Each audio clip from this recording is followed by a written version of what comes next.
started when they first presented to where they're ending up today.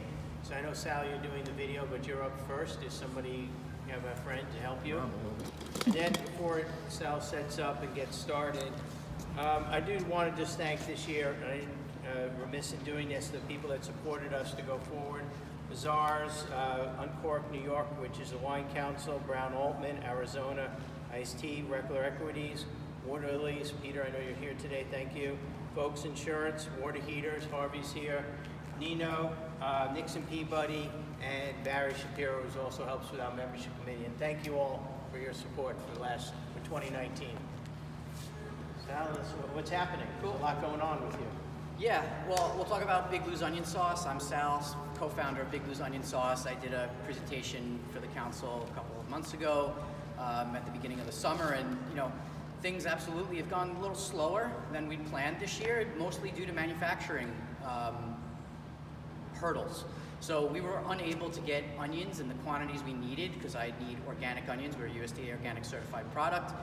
We do have a co-packer in New Jersey, and so a lot of things that held us up were being able to get onions shipped. We eventually found a supplier in Nevada, and we were able to tack on to an order for a customer in New Jersey that orders tens of thousands of pounds of onions, and they were able to put our small little order of 2,000 pounds on that truck. So we got really lucky. We were able to finally do our production run in October, and it was our second production run at the co-packer.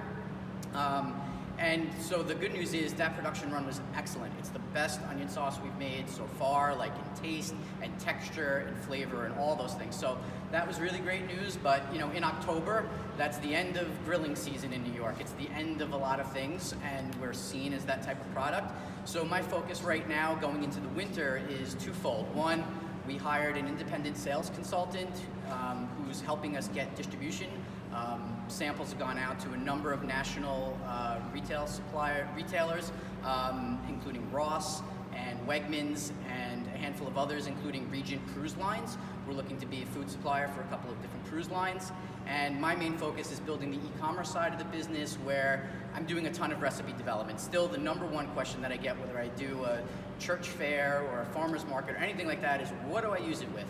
So I've been shooting 5 recipe videos a week. I'm in the process of editing those. We're doing everything from acorn squash quiches to onion and pear pizzas, along with, I'm coupling those with products in the marketplace that are trending.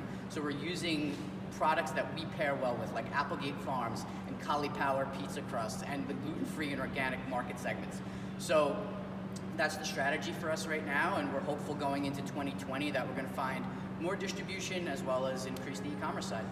And lastly, I just want to plug, if you guys don't know, one of the things I did this summer, I have a TV video production company called Tough Monkey Entertainment.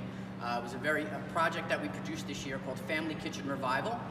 It features 8 families on Long Island that went through hardships or struggles.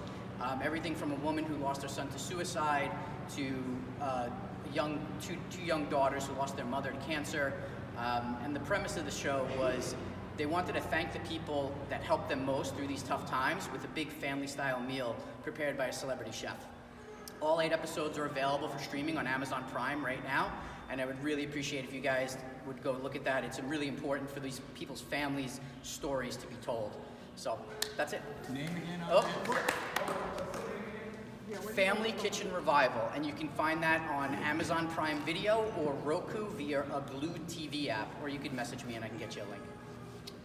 Like, share, and comment too. Like, share, comment. Yeah, I didn't ask you any of the challenges, but I guess you went through them. What you have going forward. Yeah, we got a lot of challenges. Yeah. John, are you ready? What do you You've got a lot on your plate as well this year. okay. Yes, sir. That's what's happening. Hey everyone, I'm Don DeLillo. I am an urban farmer from Huntington, and I grow sprouts, microgreens, and wheatgrass.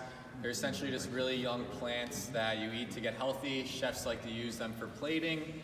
I prefer, getting people healthy in the local community. So I started that 3 years ago in my parents' basement. And shortly after, I was introduced to the Long Island Food Council. About a year later, I moved into a rundown deli near my house, and I was growing in there, and outgrew that in about a year. And then this past February, I moved into a new farm with higher ceilings and higher rent, but that's all right because it's a really nice space. So it's the end of the year. Deli. What's that? Most definitely than that deli. Yeah, much nicer than the deli. So that's been going really well. I am working with the MTRC for the equipment grant because I had to do a bunch of investing into this new facility that I moved into. So that's going well. And then 2 years ago, I had an idea. I was growing these foods, and they're not that hard to grow. People can grow some food in their own house. So I came up with this idea called Sprout Box, where people get a sprouter and these little seed packs to go with the sprouter, and they grow their own sprouts at home. So that's actually evolved into something called the Simple Sprouter, and I invented a new sprouter, which is actually going to be the best one on the market. And I wrote 2 patents on it. So the first one was approved, the second one should be approved. We had to do a little redo thing. So that's going well. Now we're going into manufacturing, so I've been talking to 2 manufacturers on Long Island looking to get this product that I invented actually manufactured. So that's really exciting. I found a material that's going to be really cool. It's a plastic that's BPA free, BPS free. There's no leaching or off-gassing, and it actually doesn't have any the hormone disruptors in it, like the estrogens and androgens, which is the new thing in the plastic. It's the same plastic that's used in the Vitamixes. So it's really cool. It's called Triton. So that's going to be the product that I use to manufacture that with. And then also over the past year, so I've been running my business, the farming business, off of a spreadsheet I developed. And what's very much needed in the microgreens industry for all the other farmers is some sort of software. So I've been developing a software with my programmer friend, and we're looking to launch that in January. So that's really exciting as well. It's going to be really helpful for my business as well for all the other microgreens farmers, and hopefully other types of farmers as well in the future. So that's what I have going on. So you've also you're an accidental influencer now in the Sprout world because of all your involvement? Yeah, so... Resident expert? Yeah, I guess so. So it's funny, there's this guy on YouTube teaching people how to start a business growing microgreens, and that's why I got into it, because I knew I wanted to work for myself and do something in agriculture.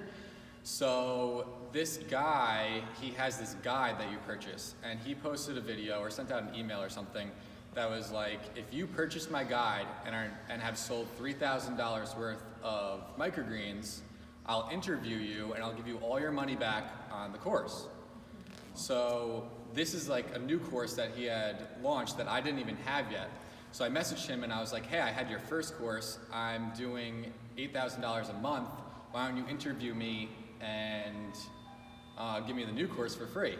So he agreed to it, and he actually put the interview on YouTube. So now all these other microgreens farmers are seeing that he posted and now coming to me for advice, and I've been able to do some consulting and sell some equipment.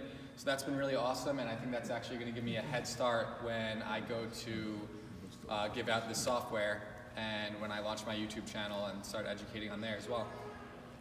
Great. Yeah. Good job. Thanks. Quickly, so a lot of this stuff that he's been able to do is through these grant programs, so that you can use it for multiple different types of purposes. The next is Sweet Soul Bakery. Michael, and I also want to thank Merrill. We started, for those who don't know, a marketplace kiosk in Merrill's store. She was generous to give us a little floor space to allow exposure for some of the startup companies to put their products, and it's just starting out. But thank you very much, Merrill. We appreciate the partnership. Can everyone hear me okay? Through this thing here? You talk loud enough, it's okay. All right, good. So my name is Michael Strahl with Sweet Soul Bakery. We are a plant-based, vegan, gluten-free bakery out of St. James. When I started coming to these meetings about a year ago, we were just a wholesale bakery out of Stony Brook University Incubator Kitchen. Since then, we opened up a location October 6th. We had a soft opening on November 16th. We had our grand opening. We had a few hundred people there. It was a great event. So things are going really well. Our primary business is wholesale, so we're aggressively looking for wholesale accounts. So if anyone here knows anybody or is somebody who is interested, I'd love to talk to you. Things that again I'm working on is one, aggressively finding the wholesale accounts to build up the business. Also, things that I'm looking for is if anybody knows this type of stuff, is order processing software and logistics software for deliveries. I mean, that's basically, I have the bakery going on, so I'm always busy doing that stuff. The vegan thing you're trying to put together. Oh well, I wanted to kind of do that. So there are a few other things. So there's within this group, we're forming a vegan entrepreneur group, which I've had on my plate for some time, and I just created a Facebook group for that. So if anybody here feels that they are in line with that, let me know. We can add you to the vegan entrepreneur group. Jennifer Green is helpful with that. Jennifer is from Vegan Long Island. So that's something that we're trying to build up to help vegan businesses on the island work together so that we can be more competitive. We can communicate about our pain points so we can alleviate them. We're talking about creating a buyers group so that we can go to the various distributors and have bigger buying power to have a better negotiating position. So those are the types of things that we're looking to do there. And then also another thing that I'm involved in is the Long Island Vegan Extravaganza. We had our last one October 26th. We had over 1,000 attendees. About 70 vendors came. And we just finalized on our next date, which is April 25th. So if you're interested in being a part of that, and your products are vegan or you carry vegan products, then reach out to me, and we'll put you on the list of people that we're going to review as potential vendors. Okay. Also, we're looking for sponsors and speakers and stuff like that. So. Thanks. All right, great. Thank you very much. We actually have a few minutes, so before we go, I just want a quick introduction, just the name, so we all know who's here. This is definitely more food and everything behind the curtain back there. Just name and company, just so we all know who's here today. Jim, Long Island Farms. You can skip me. Oh, he's done. Rob from Johnny's Chicken Burgers. 4 a.m. registration, guys.